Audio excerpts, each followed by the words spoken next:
Canelo 1 or Canelo number 1? Number 1 and 2. What's it? Who's number 1 and 2? For me, Torres Crawford, number 1, Vasily Lomachenko, number 2, and number 3rd, Canelo. Why? But if we go to skills, I like Lomachenko, Crawford better.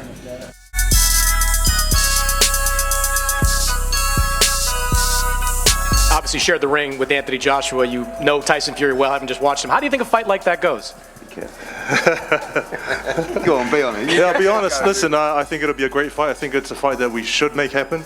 I think everyone wants to see who the best heavyweight in the world is, and I'll have to side with Fury on that one. Sorry, team. Tough things to say.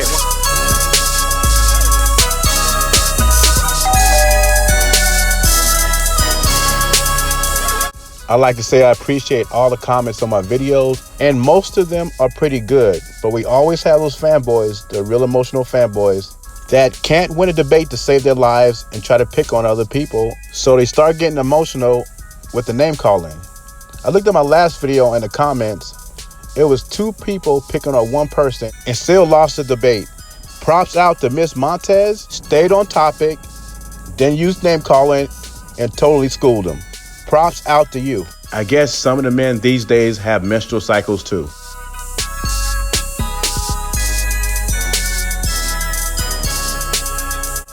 Not now. If Deontay Wilder pulls the trigger on the 3rd fight, it's disrespecting every boxing fan in the world, because everyone wants to see Fury Joshua, right?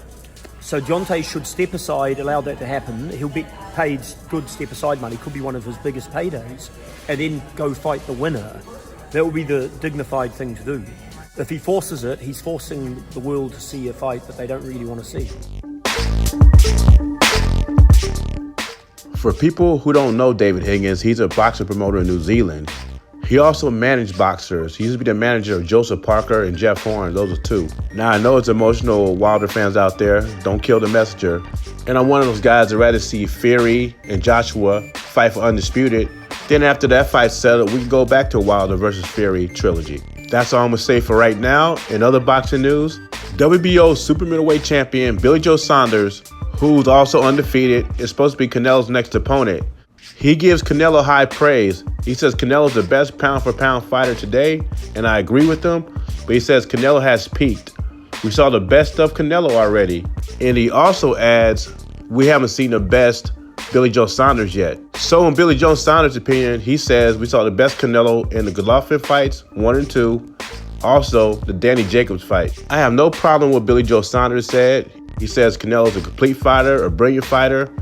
But he's telling us that if we haven't seen him at his best, he says he can raise it up another level. And hopefully, if this fight happens, we can see if Billy Joe Saunders can raise up another level and give Canelo some competition. Because how things stand right now, Saunders is a good fighter, so I think the fight will be competitive for 5 and 6 rounds. And then after that, I think Canelo stops him in 7 or 8, maybe 9 rounds. But this is the theater of unexpected. You know how boxing goes. Saunders can get in the ring and shock everybody in boxing. Saunders will go in the ring a year older than Canelo. We'll have the height advantage, and the reach is about the same. The fact is, Canelo's peak is pretty damn good. He has beat everybody at his peak. The only loss on his resume is against Mayweather, and he wasn't at his prime yet. And I'm going by eye test. I've seen both guys fight, and Saunders just don't have the punching power to keep Canelo off of him. If I was a betting man, I bet Canelo's peak beats Billy Joe Saunders' peak, whatever that is. Leave your thoughts and comments below. JBZ, subscribe to the channel. I'm gone.